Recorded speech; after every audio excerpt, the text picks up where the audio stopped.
Hello there, Geminis. Welcome to your weekly reading. So the first five cards denotes your love life, love relationships. And the second five cards deals with other areas of your life, okay?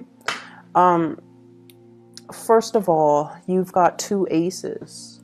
And I see the energy of you trying to break through, trying to make a decision, contingent upon these aces. Like, I feel a lot of inner conflict coming in as a result of you not being able to align your mind with your heart. And then as a result of that, you're not able to make a decision. When an air sign is caught between, what their heart wants and what their mind, their head is telling them rationally, it feels almost as if you're out of alignment with your intuition. And so what I feel needs to happen in general is for you to make up your mind.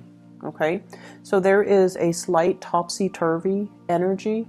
It's fun, it's a dynamic, it's very, very passionate, but I feel like there's a lot of fear as a result of making this decision. So let me talk about this. This is pretty much being stuck between a rock and a hard place. On the one hand, rationally, I should do this. The physical evidence is telling you that maybe the other person, doesn't really like me, or maybe the other person wants something from me that I can't give. Maybe they're not really seeing me for who I am, or maybe I'm not seeing them for who they are. So there is this overall sense of like, can I trust the other person? Can I talk to them about this? Will they be open and receptive?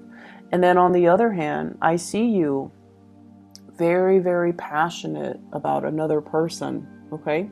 So it could be two individuals, one that you have already established that trust with, and then another person that you're very, very sexually, physically attracted to. Or the physical evidence, it could be the same person because it's wedged in between. It could be a fire sign, somebody with a very dynamic fire energy, but they're wedged in between. So their mind is telling them one thing, their heart is telling them another. And I feel like if this is you, Gemini, you're going to be compelled to kind of leave your mind, leave the talks, the conversations, the thoughts, leave it in the past, and you're going to be compelled to make this decision from more with your heart. And I feel like, your heart will not steer you wrong. Your heart will tell you what you want. And there are implications to that. There are, ramifications to making decisions from the heart space. But the heart is also very much in alignment with your intuition as well. So it's time to stop ruminating and to take action, okay?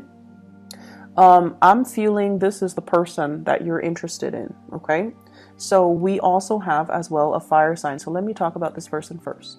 The King of Wands. The King of Wands is all about responsibilities, fatherhood, motherhood, family unit, family obligations, keeping the family unit together.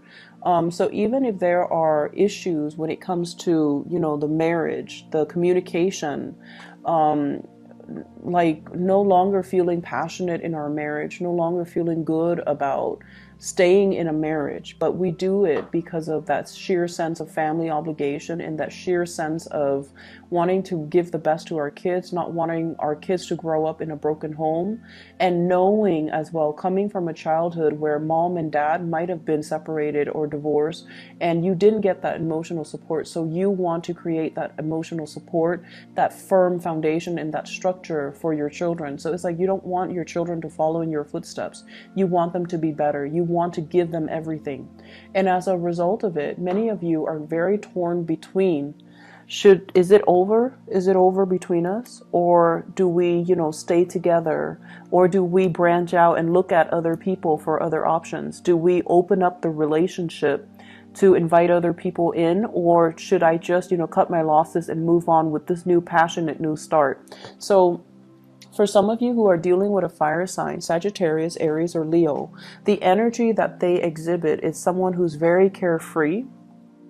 They have a lot of things going on in their lives. They might be from a different culture, different ethnicity, different, linguistic background. The world is all about worldly people.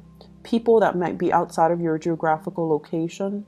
People that are different from you. They're exotic. They're very novel. And they're new, exciting, very attractive. So I definitely feel there is intense attraction that you're feeling towards another person. But I'm also inclined to say I feel like there is third-party temptation coming from outside the relationship, and you're kind of swept off your feet, and you're kind of swept away by this passionate new resurgence within yourself. It's almost like they're calling out to you to... Sometimes people come in our lives to tell us, only as a messenger, to tell us, what are you missing in your relationship? It's not so much that you should go for it, but it's almost like a gentle reminder. If you're feeling this way about me, then what's missing in your relationship, and how can you revive that in your own relationship? So I definitely feel a separation here. You're dealing with somebody that you're very physically attracted to, but yet you're stuck in this new beginning, this new starts that you're going back and forth about, what your heart wants, what your mind is telling you. And because of that, you're very confused, you're very conflicted. There's also an element here about, trust. Is the other person dating other people? Are they gonna date? You're dealing with someone who's very beautiful, very passionate, very beautiful.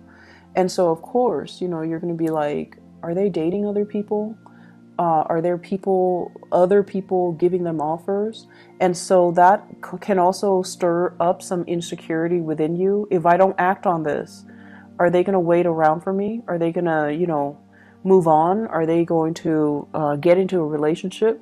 So then I have to make a move. And then as soon as you talk yourself into making a move, I feel like there are other issues that creep up. Insecurity. Are they seeing other people?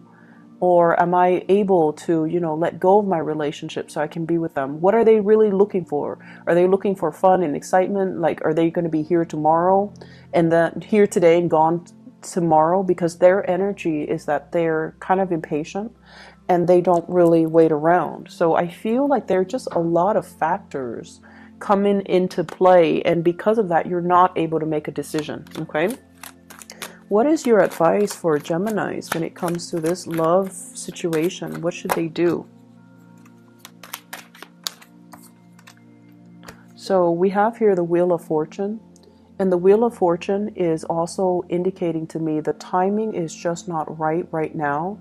You might have things that you need to take care of first from your end.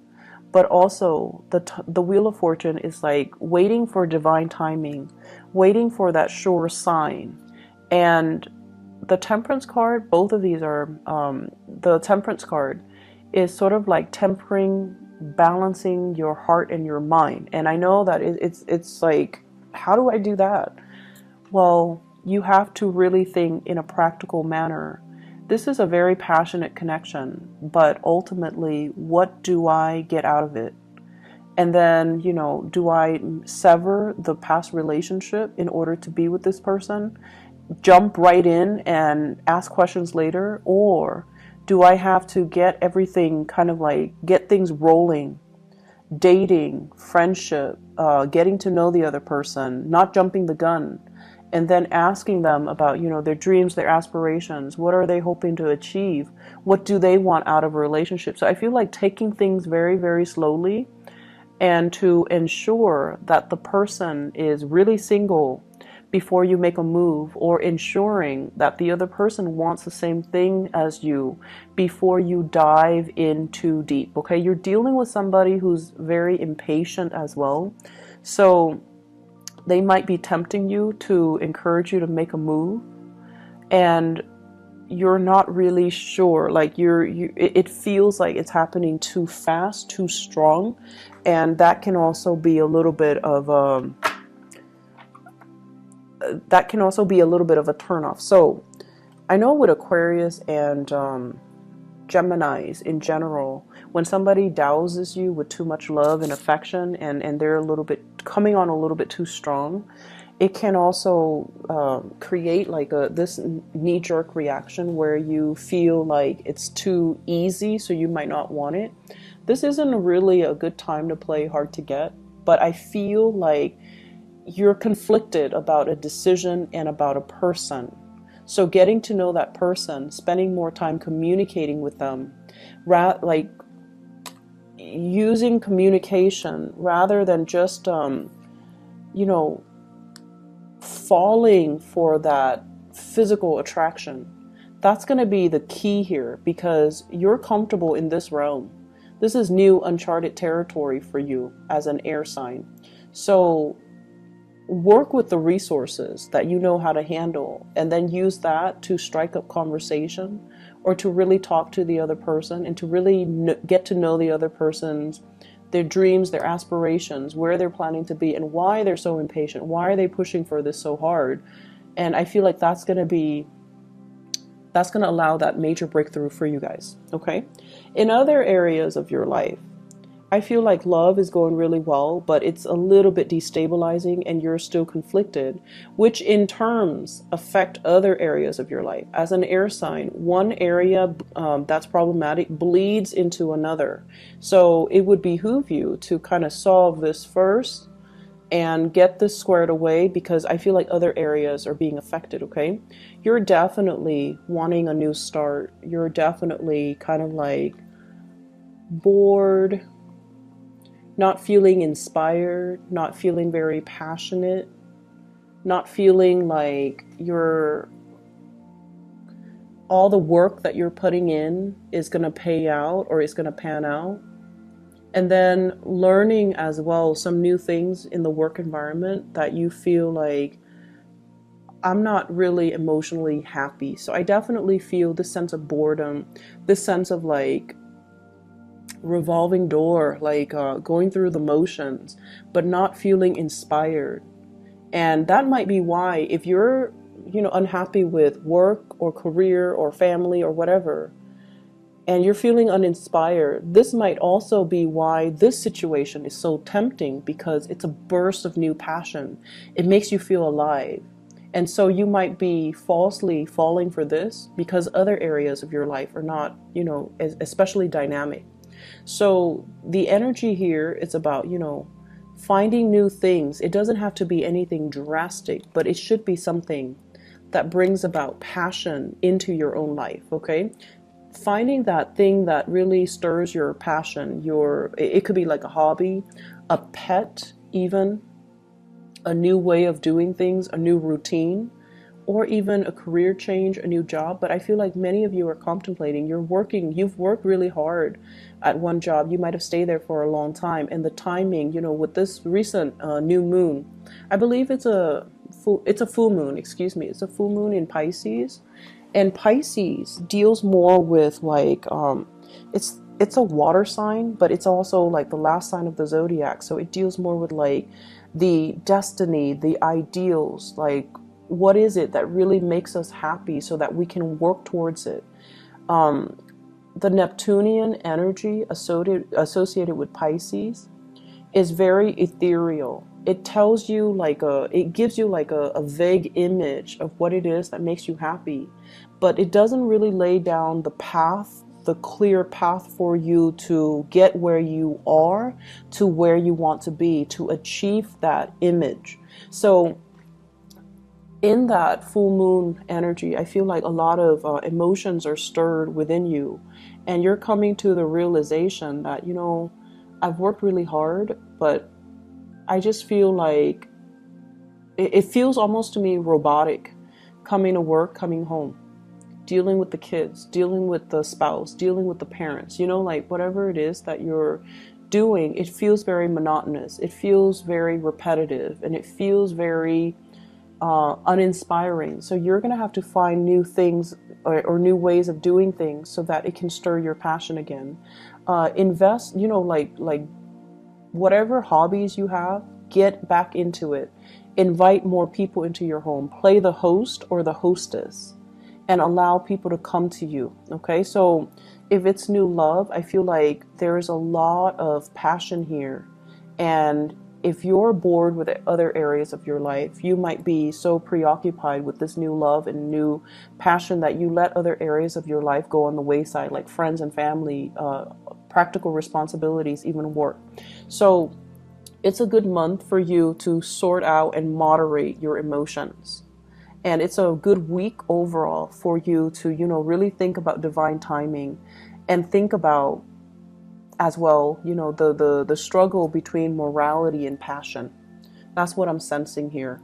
I hope the reading is helpful for you guys, Geminis, and I wish you all the best. Okay, take care. Bye bye.